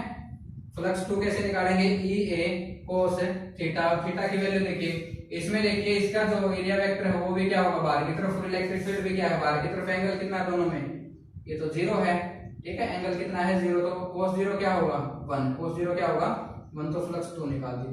अब देखिए यहाँ पर आप फ्लक्स निकालोगे तो ये नॉर्मल हो जाएगा इसका, और इलेक्ट्रिक फील्ड इस साइड है, तो एंगल कितना बनेगा, 90 डिग्री, तो फ्लक्स क्या हो जाएगा, 0, फ्लक्स क्या हो गया, 0। सिमिलरली इस पेज पे भी क्या हो जाएगा, फ्लक्स 0। तो जो टोटल फ्लक्स है वो किसके कारण आएगा, टोटल फ्लक्स ∅1 प्लस ∅2, क्योंकि हमने कहा ना इलेक्ट्रिक फ्लक्स की स्केलर क्वांटिटी है, तो अलजेब्रिकली इसको ऐड कर सकते हैं। तो ऐड किया तो क्या आया, माइनस ई ए प्लस ई ए, तो क्या आ गया, 0, यहाँ पर भी क्या आ गया, 0। तो अब आप बोलोगे सर दोनों ही केसेस में 0 आया, तो क्यूब लिया था जब भी 0 आया, और हमने सिलेंडर लिया जब भी 0 आया, तो इसका मतलब कोई ना कोई सिमिलैरिटी होनी चाहिए, तो कोई ना कोई तो कंक्लूजन निकलना ही चाहिए, है भाई, कोई ना कोई तो कंक्लूजन निकलना चाहिए, ठीक है, कोई तो रीजन होगा कि हमारे पास जो है दोनों ही केसेस में इलेक्ट्रिक फ्लक्स जो है 0 आ रहा है। तो देखिए इसका कंक्लूजन क्या है वो ध्यान से सुनिए, इसका कंक्लूजन क्या है वो देखते हैं। अगर मान लीजिए कोई भी क्लोज सरफेस है और उसके अंदर किसी भी टाइप का कोई चार्ज नहीं है, ठीक है, there is no net charge inside the closed surface, अगर कोई नेट चार्ज नहीं है क्लोज्ड सरफेस के अंदर, तो आप अगर बाहर से इलेक्ट्रिक फील्ड दे रहे हैं तो हमेशा इलेक्ट्रिक फ्लक्स 0 होगा, हमेशा ही इलेक्ट्रिक फ्लक्स क्या होगा, 0 होगा, ठीक है। तो मैं यहाँ पर लिख देता हूँ, आपको समझ में आ गया होगा आई थिंक। देखिए यहाँ पर हमने इलेक्ट्रिक फील्ड लाइन बाहर से अप्लाई की थी, अंदर किसी प्रकार का कोई चार्ज नहीं रखा था, ठीक है। तो जो नेट इलेक्ट्रिक चार्ज है इनसाइड दिस क्लोज सरफेस वो 0 था। क्यूब का एग्जांपल लिया था, वहां पर भी क्यूब के अंदर हमने किसी भी टाइप का कोई चार्ज नहीं रखा था, ठीक है। If there is no net charge inside the closed surface then always the electric flux will be 0। तो जितना इलेक्ट्रिक फ्लक्स है वो क्या हो जाएगा, हर बार 0 हो जाएगा, ठीक है, अगर इनसाइड कोई चार्ज नहीं रखा है। बात समझ में आ रही है। तो यहाँ पर देखिए ये इसमें जो है इन न्यूमेरिकल्स को सोल्व करने की जरूरत नहीं थी, मैंने आपको इसलिए करवाया ताकि हम फॉर्मूला अप्लाई करना सीख जाएं, ठीक है। अदरवाइज इसको न्यूमेरिकल को जो है आप देखते ही आंसर निकाल दोगे कि इसका फ्लक्स क्या होगा, 0 होगा, ठीक है। क्यों, क्योंकि अंदर कोई चार्ज ही नहीं था सरफेस के, ठीक है। तो यहाँ पर क्या होगा, मैं लिख देता हूँ, if there is no net charge inside the closed surface then flux will be 0, flux क्या होगा, 0 होगा और ऑलवेज होगा। ये आपको देखने की जरूरत ही नहीं है। अगर आप बाहर से इलेक्ट्रिक फील्ड अप्लाई कर रहे हैं और उसके इनसाइड कोई चार्ज नहीं है क्लोज सरफेस के, तो इलेक्ट्रिक फ्लक्स कितना हो जाएगा, 0 हो जाएगा। कितना हो जाएगा, 0 हो जाएगा, ठीक है। इसको हम बाद में मैथमेटिकली प्रूव कर लेंगे कि 0 क्यों हुआ, ठीक है। यहाँ पर हमने न्यूमेरिकल से प्रूव कर दिया दोनों केसेस में, ठीक है। बट कंडीशन क्या है कि इलेक्ट्रिक फील्ड क्या होनी चाहिए, यूनिफॉर्म होनी चाहिए, ठीक है, यूनिफॉर्म होनी चाहिए यहाँ पर। तो अगर बाहर से देखिए आप इलेक्ट्रिक फील्ड अप्लाई कर रहे हैं और अंदर कोई चार्ज नहीं है, अगर अंदर चार्ज नहीं है तो फिर वो बाहर के इलेक्ट्रिक फील्ड पर वैसे भी डिपेंड नहीं करेगा, चाहे यूनिफॉर्म हो चाहे नॉन यूनिफॉर्म हो, तो उस केस में फ्लक्स ऑलवेज 0 ही रहेगा, ठीक है। तो यहाँ पर फ्लक्स क्या रहेगा, 0 रहेगा अगर किसी बॉडी के अंदर चार्ज नहीं रखा है, ठीक है। अब आप बोलोगे कि सर हमने यहाँ पर ये फॉर्मूला जो पढ़ा है फ्लक्स E = E.A, ये हमने यूनिफॉर्म जो है इलेक्ट्रिक फील्ड के लिए पढ़ा और हमने साथ के साथ कहा कि सरफेस कैसी होनी चाहिए, फ्लैट होनी चाहिए। अब आप क्वेश्चन करोगे सर अगर सरफेस फ्लैट नहीं है तो कैसे सोल्व करें, तो अब इस बात पर आ जाते हैं कि अगर मान लीजिए सरफेस फ्लैट नहीं है तो उस केस में कौन सा फॉर्मूला हम अप्लाई करेंगे। तो देखिए मान लीजिए आपकी सरफेस ये है, ठीक है, सरफेस कैसी है, इस टाइप से सरफेस आपकी ये फ्लैट नहीं है, तो यहाँ पर हमें क्या करना है कि छोटे छोटे एलिमेंट्स ले लेने हैं, ठीक है, स्मॉल फ्लैट एलिमेंट हम कंसीडर करेंगे। There are large number of small flat elements, तो हम यहाँ पर छोटे छोटे फ्लैट एलिमेंट मान लेंगे। मान लीजिए एक एलिमेंट यहाँ पर है जो फ्लैट है, एक यहाँ पर है, ठीक है, एक यहाँ पर है, तो यहाँ पर क्या करेंगे बहुत सारे फ्लैट एलिमेंट हम मान सकते हैं, ठीक है, कंसीडर कर लेंगे ना कि ये जो हमारे सरफेस है ये जो है फ्लैट एलिमेंट से मिलकर बनी हुई है, स्मॉल फ्लैट एलिमेंट से। तो अब देखिए इसमें जो एरिया वेक्टर है इसकी डायरेक्शन क्या होगी, इसमें इस साइड हो जाएगी, इसमें इस साइड, ठीक है, तो इनकी जो है एरिया वेक्टर की डायरेक्शन होगी बाहर की तरफ, नॉर्मली लेंगे ना, तो इसकी मान लीजिए ऐसे ले ली, ठीक है, तो ये हमारे पास इनकी डायरेक्शन आ गई आउटवर्ड, ठीक है, या फिर इनवर्ड आप कहिए, क्योंकि ये क्या है, ये हमारे पास जो है क्लोज सरफेस नहीं है, ठीक है, तो इतनी बात समझ में आ गई। तो अब देखिए इनमें हम क्या करेंगे, हर एक का इलेक्ट्रिक फ्लक्स निकालेंगे, हर एक का क्या करेंगे, इलेक्ट्रिक फ्लक्स निकालेंगे और बाद में क्या कर देंगे, इंटीग्रेशन कर देंगे, तो टोटल का इलेक्ट्रिक फ्लक्स नहीं आ जाएगा हमारे पास, आ जाएगा ना, ये मेथड होता है ना, इसको हम क्या कर लेंगे, डिवाइड कर लेंगे स्मॉल फ्लैट सरफेसेस के अंदर, स्मॉल फ्लैट सरफेसेस के अंदर इनको हम डिवाइड कर लेंगे और हर एक सरफेस का हम क्या निकालेंगे, इलेक्ट्रिक फ्लक्स निकालेंगे और बाद में सभी का क्या कर देंगे, इंटीग्रेशन कर देंगे। तो देखिए स्मॉल इलेक्ट्रिक फ्लक्स कितना होगा, डी फाई से हम इसको डिनोट कर रहे हैं, तो डी फाई से डिनोट कर देते हैं, स्मॉल इलेक्ट्रिक फ्लक्स क्या होगा, ये तो यहाँ पर यूनिफॉर्म ले रहे हैं, डिपेंड करेगा किसके ऊपर, सरफेस एरिया के ऊपर, ठीक है, तो डायरेक्शन क्या होगी, नॉर्मल की तरफ, तो इसको हम ऐसे लिख सकते हैं, डॉट प्रोडक्ट को ओपन करोगे तो क्या होगा, E A D D A cos theta, ठीक है, ये वैल्यू हो जाएगी। अब देखिए यहाँ पर हमने क्या लिया है, स्मॉल जो फ्लैट सरफेस लिया है इसके लिए हमने क्या निकाल दिया, इलेक्ट्रिक फ्लक्स निकाल दिया, क्या निकाल दिया, इलेक्ट्रिक फ्लक्स। तो यहाँ पर बहुत सारे हमारे पास स्मॉल सरफेसेस हैं, तो टोटल का निकालेंगे तो क्या करेंगे, इंटीग्रेशन देंगे, क्या करेंगे, इंटीग्रेशन करेंगे यहाँ पर, ठीक है, E D A cos theta, तो ये आपका हो जाएगा रिजल्ट। कब, जब आपकी सरफेस कैसी हो, सरफेस कैसी हो, नॉन फ्लैट, कैसी हो, नॉन फ्लैट सरफेस हो, ठीक है, और ये रिजल्ट है ये किसके लिए वैलिड है, नॉन फ्लैट होना चाहिए और सरफेस कैसी है, ओपन, ओपन सरफेस होनी चाहिए, कैसी होनी चाहिए, ओपन सरफेस। तो दो कंडीशन है, इस रिजल्ट को आप कब यूज करोगे कि सरफेस कैसी हो, नॉन फ्लैट हो और दूसरी कैसी हो, ओपन सरफेस हो, ठीक है। अब आप कहोगे सर क्लोज सरफेस हो जाए तो क्या हो, ठीक है, ये ओपन सरफेस थी, यहाँ पर आप जो है एरिया वेक्टर के डायरेक्शन दोनों डायरेक्शन में ले सकते हो, मैंने बताया ना, तो अपवर्ड भी डाउनवर्ड भी। अगर मान लीजिए आपकी सरफेस कैसी हो स्टूडेंट्स, अगर आपकी सरफेस क्लोज सरफेस हो, कैसी हो, क्लोज सरफेस हो, तो उस केस में देखिए हमारा रिजल्ट क्या हो जाएगा, अगर क्लोज सरफेस है तो उस केस में देखिए इसको हम ऐसे लिख देंगे, यहाँ पर एक सर्कल हम रिप्रेजेंट करते हैं और ये सर्कल क्या रिप्रेजेंट करता है कि जो सरफेस है वो कैसी हो जाएगी, क्लोज सरफेस। तो ये जो सर्कल है ये क्या रिप्रेजेंट करता है, circle represents that the surface is closed, that the surface is closed. तो सरफेस कैसी है, क्लोज्ड है, ठीक है। तो अगर क्लोज सरफेस है तो उसके लिए रिजल्ट कौन सा हो जाएगा, नीचे वाला, ठीक है। नॉन फ्लैट और क्लोज है तो आप जो है इस रिजल्ट को यूज करेंगे, और अगर मान लीजिए नॉन फ्लैट और ओपन है तो उस रिजल्ट को यूज कर सकते हैं, ठीक है। तो ज्यादा डिफरेंस नहीं है, यहाँ पर हमने क्लोज सरफेस है, इसका सिंबल लिया है जस्ट इंटीग्रेशन में, तो सर्कल यहाँ पर रिप्रेजेंट कर रहा है सरफेस कि हमारी सरफेस कैसी है, क्लोज्ड है। तो इतनी बात समझ में आ गई कि हमने जो है नॉन फ्लैट सरफेसेस का कैसे निकालना है टोटल इलेक्ट्रिक फ्लक्स, कि एक जो हम लार्ज नंबर ऑफ क्या ले लेंगे, फ्लैट सरफेसेस कंसीडर कर लेंगे, बाद में इंटीग्रेशन के थ्रू हम टोटल इलेक्ट्रिक फ्लक्स निकाल देंगे। तो ओपन है तो उसके लिए ये फॉर्मूला वैलिड है, क्लोज सरफेस है तो हमारे पास ये फॉर्मूला वैलिड रहेगा, ठीक है। तो इतनी बात समझ में आ गई। तो अभी तक तो हमने किया कि कोई क्लोज सरफेस है उसमें किसी टाइप का कोई चार्ज नहीं था, तो अब आप क्वेश्चन कर सकते हैं कि सर अगर मान लीजिए कि क्लोज सरफेस है और उसके अंदर कोई चार्ज रखा हमने, कोई नेट चार्ज है, मींस नेट चार्ज जीरो नहीं है, तो उस केस में हम फ्लक्स कैसे निकालेंगे। अभी तक तो हमने जो केसेस किए हैं उसमें हमने जो क्लोज सरफेसेस लिए हैं उनमें किसी भी टाइप का कोई चार्ज एलिमेंट नहीं था। अब आप कहोगे कि सर उस क्लोज सरफेस के अंदर चार्ज एलिमेंट रखा है तो हम फ्लक्स कैसे निकालेंगे। तो इसका जो जवाब है वो प्रॉब्लम का जो सोल्यूशन वो किसने दिया, कार्ल गोज ने, ठीक है, जर्मन मैथमेटिशियन थे कार्ल गोज। तो उन्होंने जो है इस प्रॉब्लम का सॉल्यूशन दिया कि if there is a charge inside the close surface then how can we find the value of the electric flux. ठीक है, तो हम इलेक्ट्रिक फ्लक्स जो क्लोज सरफेस का कैसे निकाल सकते हैं अगर कोई चार्ज जो है इनसाइड है, ठीक है, किसी क्लोज सरफेस के। तो हम मान लेते हैं कि हमारे पास अब क्या है, कोई चार्ज है, तो हमने मान लिया कि ये पॉइंट चार्ज है। क्या है, पॉइंट चार्ज है। ठीक है, तो हम मान लेते हैं कि जो ये पॉइंट चार्ज है ना स्टूडेंट्स, ये कहां पर रखा हुआ है, एक स्फीयर में रखा हुआ है। ठीक है, स्फीयर के जस्ट सेंटर के ऊपर रखा हुआ है। ठीक है, वैसे तो बना नहीं है स्फीयर। ठीक है, तो अब मान लीजिए कि स्फीयर है, हम बाद में डिस्कस करेंगे कि मैंने स्फीयर ही क्यों लिया है। ठीक है, मैं एक सिमेट्रिकल सरफेस ही क्यों लिया है ये भी मैं आपको बताऊंगा।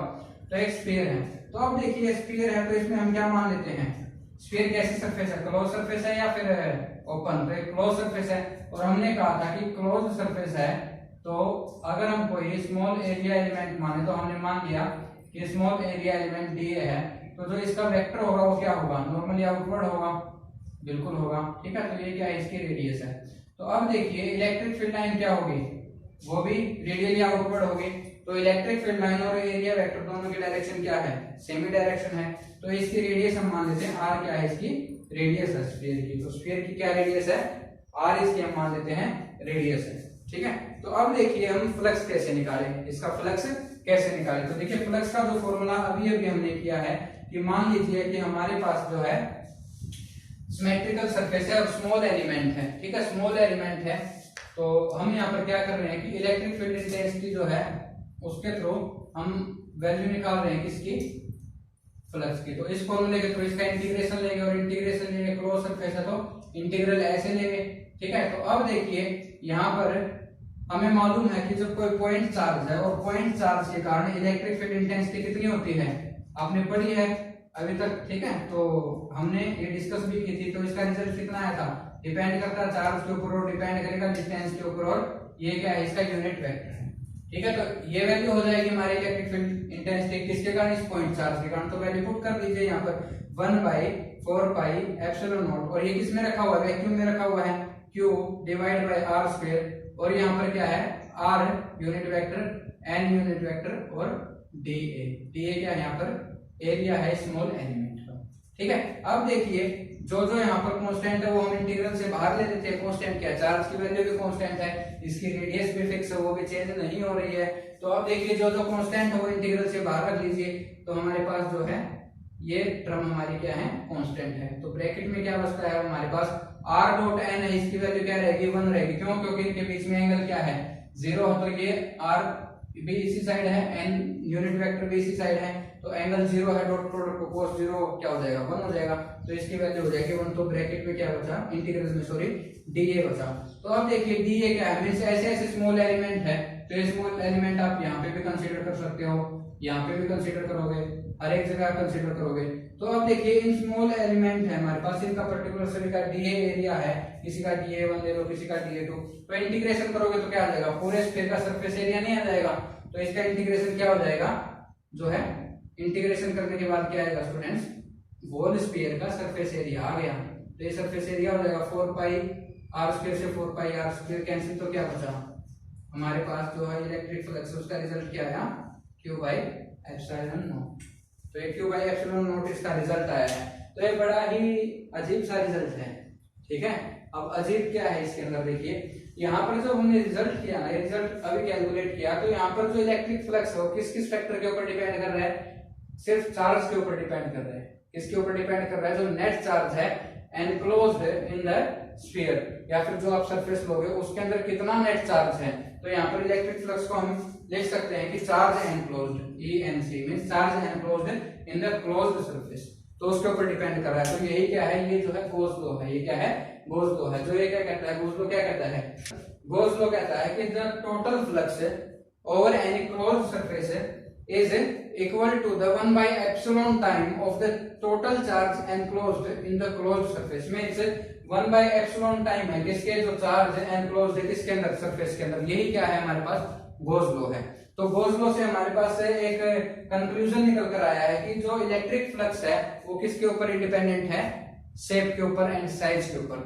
जो आपने यहाँ पर ये शेप ली है और जो साइज लिया है इसके ऊपर इंडिपेंडेंट है। यहाँ पर देखिए कोई रेडियस का फैक्टर नहीं आ रहा, ठीक है, कोई एरिया का फैक्टर नहीं आ रहा। मींस आप इसका कितना एरिया लेते हो, कितने आप इसके रेडियस लेते हो, उसके ऊपर फ्लक्स डिपेंड नहीं करेगा। फ्लक्स सिर्फ एक ही फैक्टर के ऊपर डिपेंड करेगा, और वो फैक्टर क्या है, वो फैक्टर है चार्ज, कि इसके अंदर चार्ज कितना है। ठीक है, इसके अंदर चार्ज कितना है उसके ऊपर क्या डिपेंड करेगा, इलेक्ट्रिक फ्लक्स डिपेंड करेगा। आप इसकी शेप कैसी भी ले लीजिए, शेप के ऊपर डिपेंड नहीं करेगा। ठीक है, तो इलेक्ट्रिक फ्लक्स जो है ना क्लोज सरफेस में, अगर उसमें कोई चार्ज रखा हुआ तो वो सिर्फ डिपेंड करता है किसके ऊपर, उसकी चार्ज की वैल्यू के ऊपर जो उस सरफेस के अंदर है। ठीक है, बाहर नहीं, सिर्फ अंदर वाले चार्ज। मान लीजिए मैं यहाँ पर स्फीयर की जगह इस टाइप का कोई शेप ले लूं, ठीक है, क्लोज सरफेस ले लिया, तो भी जो फ्लक्स आएगा वो कितना आएगा, तो भी फ्लक्स की वैल्यू इतनी ही होगी, चेंज नहीं होगी। ठीक है, तो इसका मतलब ये था जो अभी तक हम डिस्कस कर रहे थे कि कैसे भी शेप हो, कैसा भी साइज हो, इलेक्ट्रिक फ्लक्स की वैल्यू हमेशा कांस्टेंट रहेगी। वो डिपेंड करेगी जो charge inside the close surface है, सिर्फ उस फैक्टर के ऊपर। या फिर आप अगर मीडियम में रखते हैं तो उस मीडियम की इलेक्ट्रिकल परमिटिविटी पर भी डिपेंड करेगी। ठीक है, तो दो फैक्टर यहाँ पर इलेक्ट्रिकल परमिटिविटी के ऊपर डिपेंड करेगी अगर आप मीडियम लेते हो। ठीक है, अगर आप वैक्यूम ले रहे हो तो जो हो डिपेंड करेगी किसके ऊपर, जो चार्ज की वैल्यू है, नेट चार्ज के ऊपर। ठीक है, नेट चार्ज के ऊपर जो है डिपेंड करती है। आप कैसे भी शेप ले लीजिए, कोई भी साइज ले लीजिए, उसके ऊपर इलेक्ट्रिक फ्लक्स डिपेंड नहीं करेगा। तो अब आप समझ गए होंगे कि हमने जो है इसकी शेप स्फेरिकल क्यों ली थी। देखिए, अगर हम इसकी कोई भी शेप ले लें तो इसका जो एरिया निकालना मुश्किल हो जाएगा, एरिया निकालना मुश्किल हो जाएगा। अगर मैं आपको कहूं कि इसका फ्लक्स निकालिए, तो अब आप फ्लक्स कैसे निकालेंगे, क्लोज सरफेस है ए डॉट डीए, तो आपको एरिया की रिक्वायरमेंट होगी, तो इसका एरिया कैसे निकालेंगे, कॉम्प्लेक्स है निकालना। तो हम इसीलिए क्या करते हैं कि हमारी कैलकुलेशन इजी हो जाए, तो जो भी हम गॉसियन सरफेस लेते हैं, ठीक है, जो भी हम गॉसियन सरफेस कंसीडर करते हैं, ये सरफेस कैसी है, गॉसियन सरफेस बोलेंगे इसको, तो हमेशा हम क्या करते हैं, हाईली सिमेट्रिकल लेंगे, या तो आप स्फीयर लेंगे उसको या फिर सिलेंडर ले लेंगे। ठीक है, जिसका सरफेस एरिया निकालना क्या हो, आसान हो हमारे लिए, हमेशा वो सरफेस हम कंसीडर करते हैं, क्योंकि सरफेस की जो शेप है उससे कोई फर्क तो पड़ ही नहीं रहा। हम ये वाली शेप लें या स्फीयर लें तो क्या फर्क पड़ेगा, कोई फर्क नहीं पड़ेगा। बट इतना है कि अगर स्फीयर लेंगे तो आपके लिए एरिया निकालना आसान हो जाएगा, सिलेंडर लेंगे तो आसान हो जाएगा। अगर कोई आप ऐसी वैसी शेप ले लेंगे तो उसका एरिया निकालना बहुत ही मुश्किल है। ठीक है, तो कैलकुलेशन में प्रॉब्लम आएगी, इसीलिए हम क्या करते हैं, जो हम यहाँ पर शेप लेते हैं वो सिमेट्रिकल लेंगे। क्या लेंगे, सिमेट्रिकल लेंगे यहाँ पर। ठीक है, तो इसलिए हमने स्फीयर लिया था वहां पर, तो समझ में आ गया होगा। अब देखिए यहाँ पर क्या था कि चार्ज कैसा है, नेट चार्ज जो इसके अंदर है। अब इसको समझिए, देखिए अगर मान लीजिए एनक्लोज चार्ज की अगर हम बात करें तो मैं मान लेता हूं कि यहाँ पर Q1 चार्ज है, Q2 चार्ज है, इसके अंदर Q3 चार्ज है, इसको Q4 कह देते हैं, माइनस Q5 कह देते हैं, प्लस Q6। ठीक है, यहाँ पर Q7, तो Qn चार्ज है। अब हम फ्लक्स निकालना है, हमें क्या निकालना है, फ्लक्स निकालना है। तो जो आप टोटल फ्लक्स निकालोगे ना, वो इन चार्जेस के कारण निकलेगा, ये कंट्रीब्यूट करेंगे, बाहर वाले कंट्रीब्यूट नहीं करेंगे। ठीक है, बाहर वाले कंट्रीब्यूट नहीं करेंगे। जो टोटल फ्लक्स निकालोगे इन चार्जेस के कारण निकलेगा। तो टोटल फ्लक्स क्या आ जाएगा, टोटल फ्लक्स आ जाएगा Q3/ε0 प्लस, क्योंकि फ्लक्स क्या है, स्केलर क्वांटिटी है, तो आप एल्जेब्रिकली इनको क्या कर सकते हो, ऐड कर सकते हो। तो इसका जो फ्लक्स है वो क्या हो जाएगा, ये हो जाएगा। तो फ्लक्स की वैल्यू ये हो जाएगी, इसमें इनको कंट्रीब्यूट नहीं करना है। अगर अंदर होते ना, तभी तो मैंने यहाँ पे चार्ज एनक्लोज लिखा है। इसका मतलब क्या है, जो चार्ज सरफेस के अंदर है, चार्ज एनक्लोज का मतलब जो चार्ज सरफेस के अंदर है वही कंट्रीब्यूट करेंगे यहाँ पर। ठीक है, जो आउटसाइड द सरफेस है वो कोई कंट्रीब्यूशन नहीं देंगे इलेक्ट्रिक फ्लक्स में। जब आप इलेक्ट्रिक फील्ड निकालते हो तो उसमें कंट्रीब्यूट करेंगे, बट इलेक्ट्रिक फ्लक्स में कंट्रीब्यूट नहीं करेंगे। ठीक है, और गॉस लॉ से हम क्या निकाल रहे हैं, इलेक्ट्रिक फ्लक्स निकालेंगे। ठीक है, तो इलेक्ट्रिक फ्लक्स जब भी हम निकालते हैं तो नेट चार्ज जो होता है वो मायने रखता है यहाँ पर, जो इनसाइड है, एनक्लोज्ड है। ठीक है, जो बाहर है वो नहीं, जो एनक्लोज्ड है। बात समझ में आ रही है। ठीक है, अगर मान लीजिए net charge inside the surface वो 0 हो, आप ये मत सोचिए कि अगर चार्ज रखा है तो इलेक्ट्रिक फ्लक्स होगा ही होगा। हमने नेट चार्ज की बात की। नेट चार्ज का मतलब ये है कि अगर मान लीजिए +2e चार्ज है और -2e चार्ज है सरफेस के अंदर। और एक और बात बताऊं कि पोजीशन पर भी डिपेंड नहीं करेगा फ्लक्स, चाहे चार्ज यहाँ पर रखा हो, यहाँ पर रखा हो, यहाँ पर कहीं पर रखा हो, इलेक्ट्रिक फ्लक्स की वैल्यू सेम आएगी। ठीक है, वो डिपेंड करेगा बस मैग्नीट्यूड के ऊपर, पोजीशन के ऊपर डिपेंड नहीं करता। ठीक है, कहीं पर रखा होगा, सरफेस के अंदर होना चाहिए। ठीक है, उसके ऊपर डिपेंड करेगा। तो अब देखिए इलेक्ट्रिक फ्लक्स आपको निकालना है, तो फ्लक्स के लिए मैंने कहा क्या चाहिएगा, टोटल जो ये क्या है, नेट चार्ज एनक्लोज। तो नेट चार्ज जो एनक्लोज है वो कितना है, +2e -2e, तो कितना हो गया, 0। तो नेट चार्ज इसके अंदर कितना है, 0, तो फ्लक्स कितना हो जाएगा, 0। तो इसके अंदर सरफेस का फ्लक्स क्या हो जाएगा, जीरो हो जाएगा। क्यों? क्योंकि नेट चार्ज जीरो है।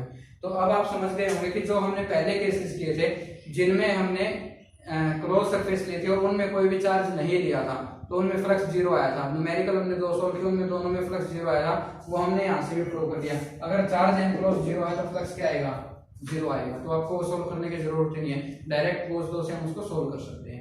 अगर आपके क्लोज बॉडी के अंदर नेट चार्ज जीरो है तो ऑलवेज फ्लक्स क्या होगा, जीरो होगा। बात समझ में आ रही है?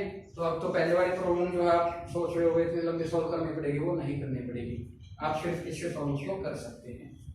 ठीक है, तो ये था आपका गोज लॉ। तो आई थिंक जो है आपको समझ में आ गया होगा। ठीक है, कि ये क्या कहता है कि इसमें हमें जो है टोटल चार्ज एनक्लोज देखना है, कितना चार्ज जो है इनसाइड द क्लोज सरफेस है, उसी के थ्रू हमें क्या निकालना है, इलेक्ट्रिक फ्लक्स की वैल्यू फाइंड आउट करनी है। तो एक न्यूमेरिकल हम कर लेते हैं छोटा सा। ठीक है, तो उससे जो है आपको गोज लॉ और समझ में आ जाएगा। तो देखिए न्यूमेरिकल क्या है, इसको जो है हम हटा देते हैं, इसका काम हो गया है। देखिए न्यूमेरिकल क्या कहता है कि आपके पास कोई सरफेस है, ठीक है, क्लोज सरफेस है। मैंने कहा ना शेप एंड साइज कैसी भी लो आपकी मर्जी है। ठीक है, तो अब आपको जो है चार्ज गिवन है, यहाँ पर मान लीजिए +1 ई है। ठीक है, इनसाइड जो है +2 ई है, -3 ई है, +5 ई है और बाहर की तरफ है +6 ई, -7 ई। अब आपको कहता है कि आपको क्या निकालना है, टोटल इलेक्ट्रिक फ्लक्स निकालना है इन चार्जेस के कारण। तो क्या होगा टोटल इलेक्ट्रिक फ्लक्स, इनको कंसीडर करें या नहीं करें, नहीं करना। ठीक है, कि कौन कौन से चार्जेस को कंसीडर करोगे, इन तीनों चार्जेस को। तो कैसे निकालोगे, ठीक है, चार्ज की वैल्यू क्या है, 2e divide by epsilon not. ठीक है, +5e divide by epsilon not. ठीक है, ये हमने वैक्यूम में लिए हैं, -3e by epsilon not. Minus क्यों लिया, क्योंकि माइनस का चार्ज है इसलिए, अदरवाइज तो एडिशन ही है। 21 बाय एप्सिलॉन नॉट, इनको क्या कर दो, ऐड कर दें। ठीक है, इनको क्या कर देते हैं, ऐड कर देते, तो टोटल चार्ज क्या हो जाएगा, 7e - 3e, 4e divide by epsilon not. तो फ्लक्स क्या हो जाएगा हमारे पास, फ्लक्स की वैल्यू ये आ जाएगी। ठीक है, तो ऐसे करना है गोज लॉ से। तो बात समझ में आ गई, गोज लॉ क्या कहता है।